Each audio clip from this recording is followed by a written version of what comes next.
Retour sur le plateau de l'émission L'Alékou. Nous avons deux invités sur ce plateau. L'invité du jour, c'est la ministre de la Femme, de la Famille et de la Protection de l'Enfance, Amina Priscille Longo. Bonjour Madame la ministre et bienvenue sur le plateau de L'Alékou. Bonjour Madi, merci pour l'invitation. La seconde invitée, elle sera avec nous pour les faits sociaux, Madame Béatrice Infene. Et vous allez nous parler du divorce. Bonjour. Bonjour et bienvenue sur le plateau, Merci Madame. beaucoup, Madi. Ça serait dit. Oui, Madi, voilà, vous avez présenté maintenant nos invités. J'aimerais commencer surtout avec Madame la ministre Amina Priscille Longo. Madame la ministre, pourquoi, qu'est-ce qui vous a poussé vraiment à lancer l'opération récupération des enfants de la rue? Waouh! Vous savez déjà, au-delà de mes fonctions de ministre, je suis une femme, je suis mère, et déjà, il faut se poser la question, quelle mère, quel parent souhaiterait voir ses enfants dans la rue? C'est vrai que ce n'est pas la première opération du genre. On a eu plusieurs opérations où l'État, le gouvernement, la mairie et autres, la police, a eu à récupérer les enfants dans la rue. Mais dernièrement, nous sommes dit, en suivant les expériences des autres pays, où ça a vraiment porté des fruits, qu'il fallait changer l'approche. C'est dans ce sens que mon équipe et moi, nous sommes déplacés pour être sur le terrain et faire appel à ces enfants.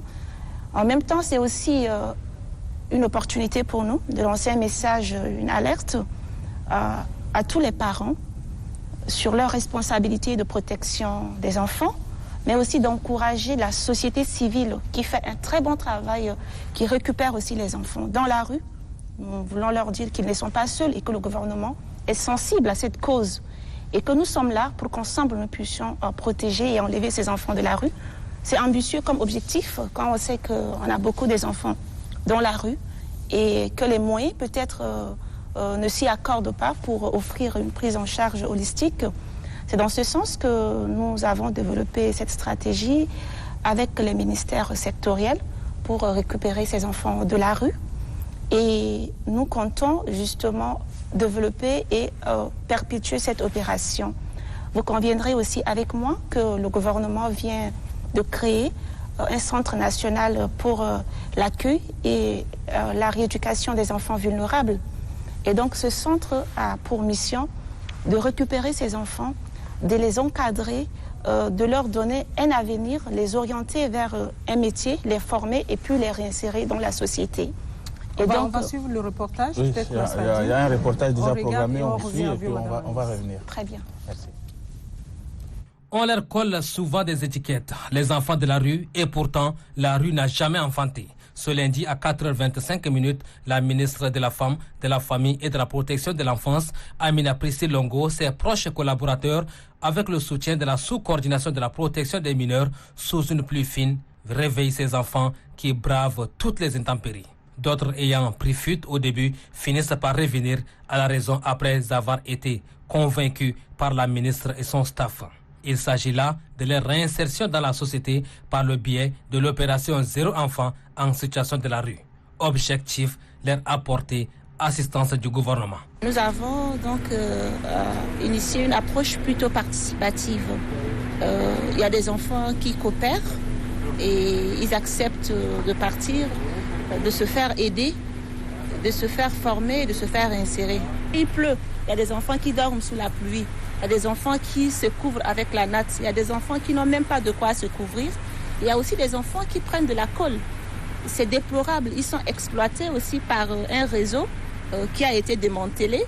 Et il faut qu'ils se sentent en confiance. La population fera un grand rôle. Donc nous demandons aux parents de prendre leurs responsabilités. Dès leur admission au Centre national d'accueil, de rééducation et de réinsertion de Koundoul, voici les images de ces enfants. Ils bénéficient de la toute première prise en charge dans le domaine sanitaire et alimentaire. Ces enfants sont gays. Nous comptons continuer sur cette lancée pour pouvoir vraiment aider ces enfants à retrouver vraiment la confiance en eux et pour qu'ils sachent qu'au Tchad, ils ont également leur place et ils doivent également contribuer pour le développement de notre cher pays, le Tchad. Du côté du directeur de la protection et de la réinsertion professionnelle de l'enfance, le ministère s'est engagé à offrir à cette tranche de la population un meilleur encadrement. La mission consiste à une réinsertion sociale des enfants de la rue. Et l'objectif était de faire sortir les enfants de la rue par la sensibilisation.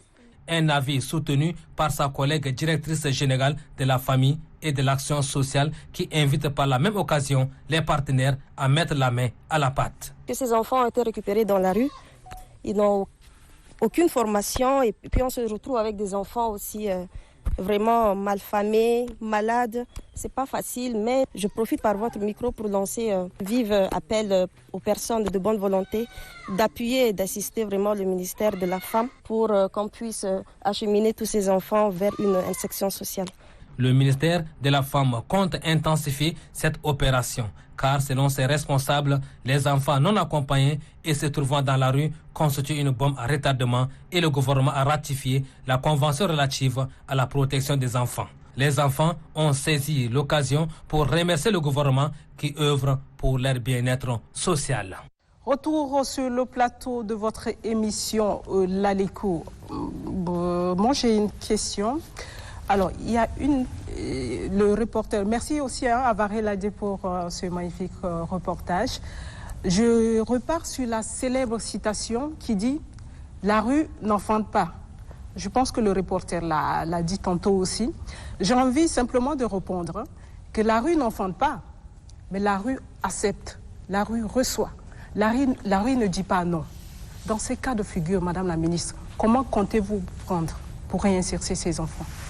Merci. Déjà, on m'a dit qu'il faudrait savoir qu'il y a beaucoup d'initiatives. Et nous nous sommes rendus compte qu'il manque une stratégie de vision globale pour fédérer les efforts et les énergies allant dans le sens de la protection de l'enfance.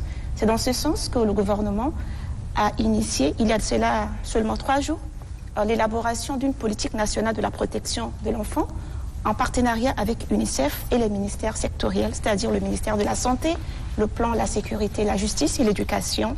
Comment est-ce qu'on pourrait avoir un document, des références qui puissent permettre au gouvernement, ses partenaires, mais aussi la société civile, de faire ensemble un travail de proximité pour offrir une prise en charge holistique aux enfants. Vous conviendrez avec moi que c'est aussi une grande responsabilité des parents. Et là, la prochaine étape, c'est de fédérer la justice, la sécurité, pour faire en sorte que les parents puissent répondre de leurs actes. Imaginez comment un parent responsable qui décide de mettre au monde dort tranquillement dans sa maison et laisse son enfant dormir dans la rue, être exploité, abusé d'une façon qu'on ne peut même pas expliquer. Donc, à un niveau, il faut aussi que les parents prennent leur conscience, il faut qu'ils soient responsables de leur progéniture. Il faudrait pas. C'est aussi pour cela que nous conseillons vraiment l'espacement des naissances, le planning familial. C'est très important. C'est important aussi de procréer en fonction de ses revenus, en fonction aussi de sa capacité à s'occuper de sa famille. Mais si on procrée pour laisser les enfants dans la rue, en se disant que c'est à la charge de l'État. Mais l'État, c'est qui? L'État, c'est nous. L'État, c'est vous et moi. L'État, c'est tout le monde. C'est tout citoyen conscient de poser un acte citoyen en faveur de son pays. Et donc, si chacun est là en train de se dire « mais ce n'est pas de ma responsabilité », qui est-ce qui viendra prendre cette responsabilité? C'est pour cela que je voudrais vraiment profiter de votre antenne pour lancer un appel, un réveil de conscience à tous les parents. Ces enfants que vous voyez peuvent être des grands dirigeants demain si nous leur donnons l'opportunité d'être éduqués, l'opportunité de grandir en famille, d'aller à l'école. Ils pourront être des présidents, ils pourront être des docteurs, ils pourront être des présentateurs comme vous ou ministres comme moi. Et une fois, on a eu à organiser à l'occasion de la Journée internationale de l'enfant africain, ici même au niveau de l'ONAMA, une conférence débat avec les enfants. On a eu à les écouter, à aussi prendre en compte leurs besoins et leurs aspirations. Ils sont très ambitieux et ça fait de la peine de voir ces enfants. C'est pourquoi le gouvernement ne les laissera point tomber. La création de ce centre, le premier du genre pour offrir une prise en charge holistique aux enfants, ne s'arrêtera pas seulement à N'Djamena. Nous allons essayer de créer des sous-centres dans les provinces parce que c'est là où il y a aussi le vrai besoin. Et le président du Conseil militaire de transition, le général Mahamat Idriss Déby Itno, fait de la protection des enfants une priorité dans son agenda.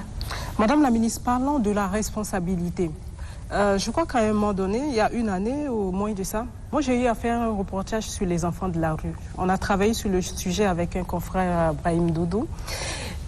On est sorti à 23h, à 4h, à 6h, à 13h, à midi. C'est-à-dire qu'on essayait de voir des heures où ces enfants sont dehors, dans le but de savoir exactement qu'est-ce qu'ils font et pourquoi ils sont dans la rue. On est allé jusqu'à même dans les familles. On a rencontré certains parents. Et il se trouve qu'il y a des enfants qui ne veulent plus aller ni chez eux, ni être réinsérsés. On a rencontré aussi Aleva qui dirige, on va dire, le centre des enfants de la rue. Dakuna Espoir. Merci d'être là. Dakuna Espoir. Et il y a un, il s'appelle Goni, je pense qu'il a fait 7 ans dans la rue. Et même quand il est malade et qu'on l'amène au centre d'Akuna, bon, c'est juste pour rester 2 jours et dès que c'est bon, il part. Il ne veut pas, lui, ni être chez les parents, ni être en fait... Je comprends parce qu'à la dernière opération... Est-ce que dans ce cas de figure, Madame la ministre, est-ce qu'on peut parler d'une responsabilité quelque part des parents qui a failli? J'en arrive. À la dernière opération, nous avons rencontré ces genres d'enfants aussi qui ne voulaient pas partir avec nous. Il est à l'aise dans la rue. C'est pourquoi nous avons initié une approche plutôt participative pour amener l'enfant à comprendre pourquoi il doit être en centre d'accueil. Il y a des enfants qui sont maltraités dans les centres, il faut le reconnaître. Hein. Il y a aussi des enfants, même quand ils sont en famille, ils sont maltraités. On a aussi des mariages recomposés dans lesquels les enfants sont extrêmement maltraités. La belle-mère qui n'aime pas les enfants de l'ancien, et le beau-père qui en fait pareil, et donc l'enfant ne se retrouve pas, il se retrouve à l'aise dans la rue, et il ne veut pas venir Et donc là, nous faisons aussi un travail.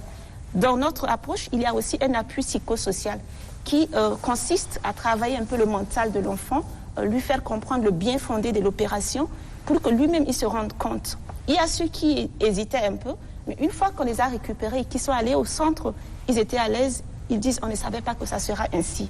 Donc il ne suffit pas seulement de forcer l'enfant, il faut amener l'enfant à comprendre que ce qu'on est en train de faire est bien pour lui, bien pour son éducation, pour son bien-être, pour qu'il prenne conscience lui-même, et là, il va coopérer. Mais quand on force, ça va être un peu difficile, et l'enfant sera même traumatisé, parce qu'il a déjà eu à être traumatisé en famille, peut-être aussi dans les centres. Il y a des centres qui maltraitent les enfants, et là, mon équipe va commencer bientôt aussi à faire un travail de proximité avec la brigade des mineurs, pour constater ce qui se passe aussi dans les centres.